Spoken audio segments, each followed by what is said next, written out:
What's up? What's going on, cats and kittens? It's your boy Oz70NYC, and I'm bringing to you some gameplay commentary playing Dynasty Warriors 7 Empires.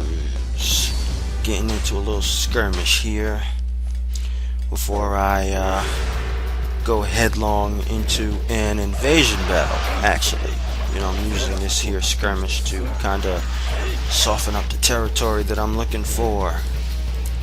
Character that I'm using is my ruler character of this particular empire mode, excuse me, by the name of Kang Rui, excuse me. I could have came up with a name that was a little bit easier to pronounce. Might end up changing it after this empire mode, but anyway, this is the ruler character of this particular empire mode, using the sword and hook weapon. Actually, the the second DLC reskin of the sword and hook weapon that came out in the last DLC pack for Empire 7, which is called the Turbid Waters Blade, which, as you can see, has a rather cool looking black and red aura around it. Gives it that, whole badass magic looking feel to it. But yeah, like I said, this is skirmish. Looking to soften up the area before I jump into taking it over, adding it into my kingdom. I just recently became a ruler in this empire mode after serving one of my other created lords for a couple years, but he really wasn't trying to make any moves, just sitting back doing nothing, and I got sick and tired of fighting defensive battles. So I kept on fighting, got this character to the prefect stage, basically, which is the next stage down from being able to be made a strategist or a marshal in an army. And the moment I became prefect, I seceded from the kingdom and took the area that I was in charge of protecting along with it, which didn't exactly bode well with everyone else in the particular kingdom that he was part of. But hey, it is what it is. Somebody's gotta make a move to try and quell the chaos of the land. So, what the hell, may as well be me. But yeah, kicking ass, taking names. I really like the sword and hook weapon, as does everyone else, as it's been pretty much pointed out if you've been following Dynasty Warriors for any particular amount of time, namely this version, that the sword and hook weapon is probably one of the most popular weapons. It's obviously also the most used weapon. If you download an officer, someone else's created officers, there's a good chance that 9 out of 10 of them are going to be using the sword and hook weapon. Just because it's new, it's fresh, it's hip, it's cool.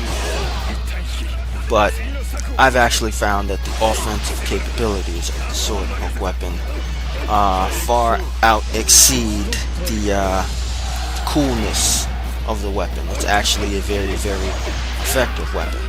Even though when Dynasty Warriors 8 Empires rolls along, it's going to be noticeably different, considering the fact that in Dynasty Warriors 8, the officer who uses this weapon, Shu, has 2 completely different musos. So, the musos that you see me use in this video, and then you'll see in any Empire 7 video with someone using a sword and hook, will be noticeably different in the next Empire's game. Kinda, sort of. They might keep these, the 2 Empire 7 musos for the sword and hook in Empires 8, because they did recycle a lot of the decloned musos from Dynasty Warriors 6 into 7 for use for created officers. So they might, go about doing that, who knows. But yeah, it's time for the invasion. Jinyang in the north. No objections from my war council, made up of Cao Cao, Ma Dai, and Cao Cao's two of Cao Cao's sons, Cao Ang and Cao Zhang, who are, officer replacements of mine. That is Jinyang, one of my created rulers, one of my boss mode characters. He wants an alliance.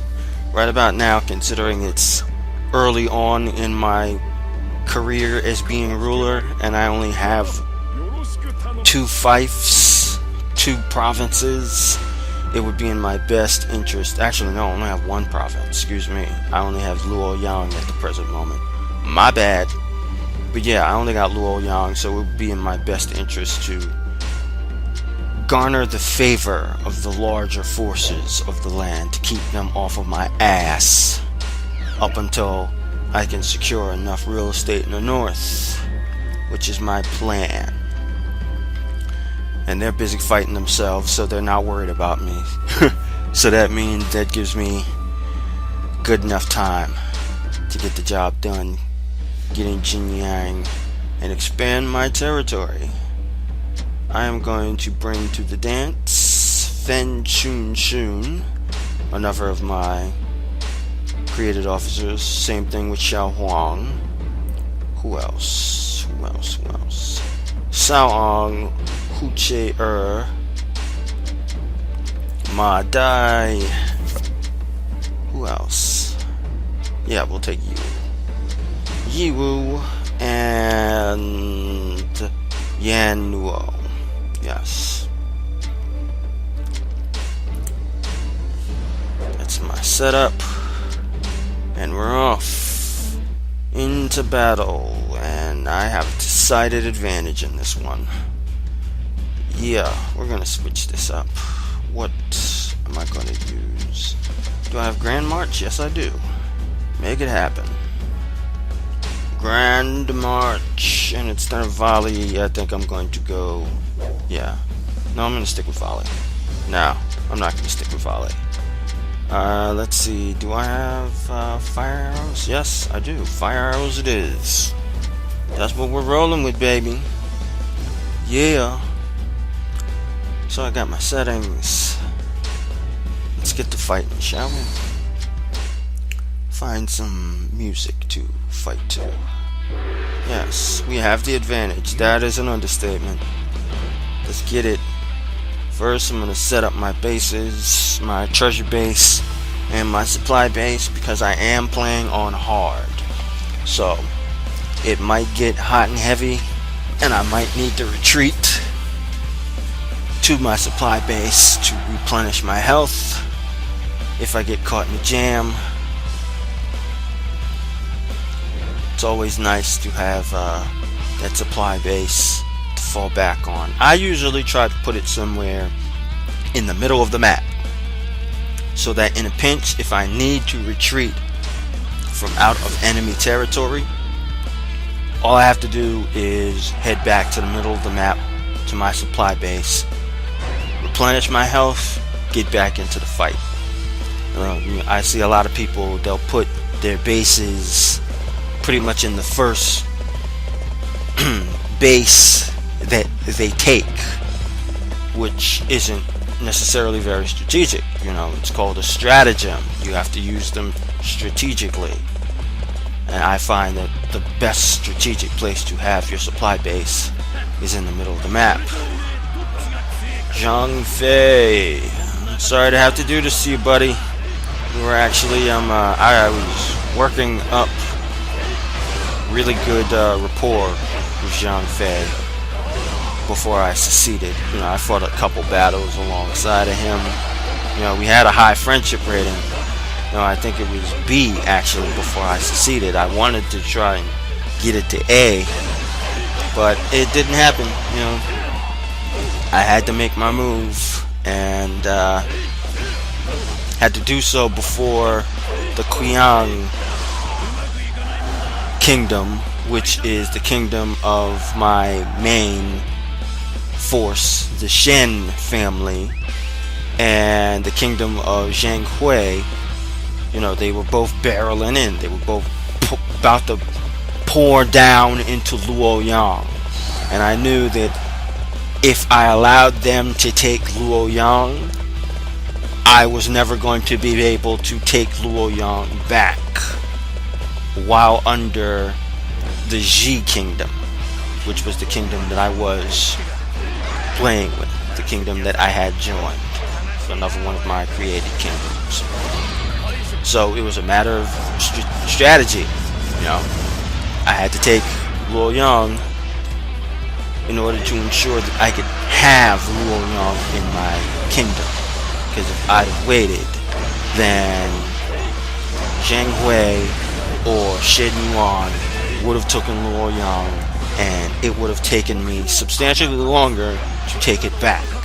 So, risk versus reward. The reward is Luoyang is now my capital. The risk, I unfortunately, you know, burned bridges with the Ji kingdom and everyone in it.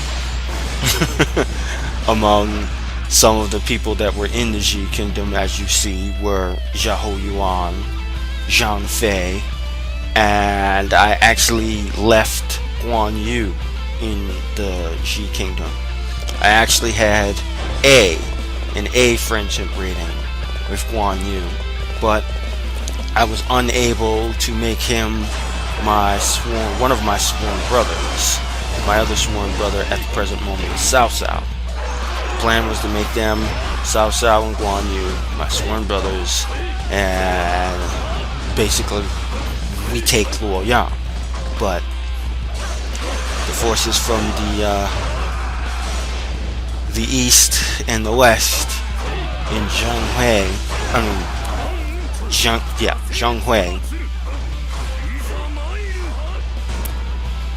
and Shen Yuan, you know, they were pressing us, so I had to make my move earlier than I had anticipated. But, you know, makes things interesting. That's the reason why I love the Empires mode. That's the reason why I love the Empires series of games, because it gives you that strategy. You know, every Empire mode is different. Every time that you play is different, and the circumstances that you might face are different. And here comes Guan Yu, my old friend, now my enemy. Same thing with Ling Cao, the father of Ling Tong, another edit officer replacement. I've replaced so many freaking generic generals with edit officers, it's not even funny. Because there's a lot of edit officers, a lot of generics that I feel deserved to be famous officers. You know, even if they didn't last in the series for long. And damn, Sun Shangjiang, she walked into the wrong fight. I just ended her and Ling Cao quite handily, and now gotta take care of Guan Yu. Can't give him a chance to attack, because his Musos are, not only are they devastating when they hit you, they're also unblockable. Little known to many people. That's pretty much what his offset in comparison to Lu Bu is.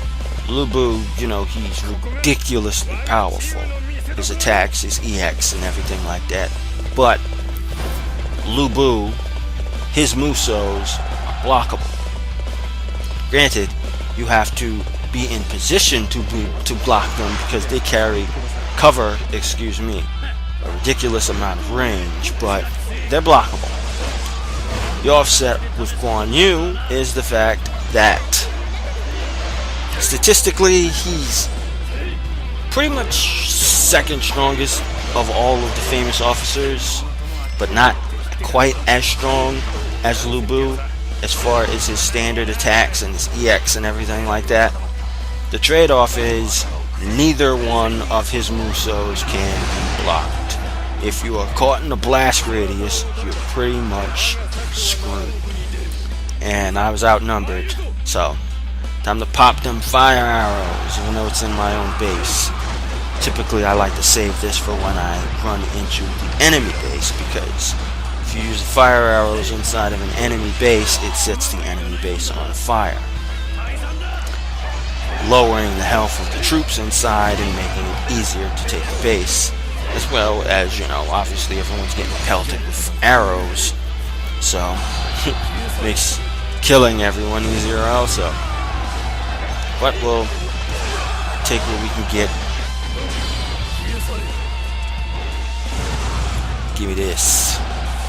Yeah. Trying to take my supply base. What's the matter with y'all? Alright, we are closing in on the final battle. Only 3 bases left.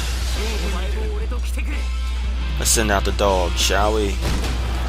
Grand March. One of my favorite, if not my most favorite, orderly stratagem, because it calls forth a, as you can clearly see, march of troops from every base you hold on the map. So within an instant, you go from totally outnumbering the enemy to completely outnumbering the enemy. So now it's pretty much a wrap. It's pretty much a matter of just making this final push and pounding out the rest of these officers, taking their main camp and securing this area. Jinyang is just barely in my grasp, but they're not going to go out with a fight. But I'm going to give them a fight. Because that's what I do. That's what I do. Like Mark Henry. That's what I do! Yeah.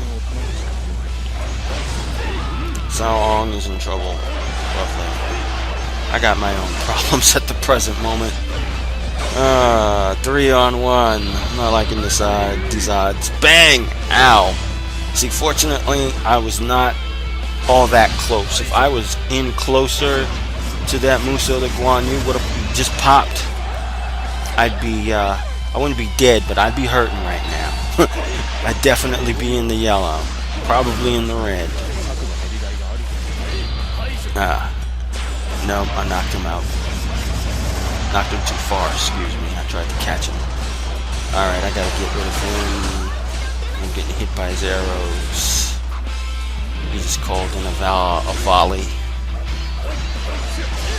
Come on, we gotta get Guan Yu out of here. Ah, crap. Muso. Yikes, now I'm in the red. That's 2 of them I got hit with. I'm not gonna last the 3rd one. I gotta get him out of here. Sorry, Guan Yu. Oh man, fighting him is always an experience, especially on hard, because if you're not paying attention, he can kill you in one shot. Pretty much, one Muso and your fight's over, and you're back in your base. All right, let's take this. Turn. One is out of here. Let's finish this base off. Get these guys out. Let's fight set. Waiting for my forces to take the base, but no. Guess I gotta do my own grunt work. Commander has appeared. Alright. We are closing in on victory. Closing in onto victory, excuse me. All I gotta do is pop this dude in the mouth. And we're out of here. Oh, never mind. Finally, enemy camp has been captured. Battle is won. Jinyang is mine. Well, that is the end of that. Thank you for watching. If you liked it, hit the like button. If you really liked it, subscribe to my channel. Plenty more where this comes from. And yeah, this is I-70 NYC. Peace out, people.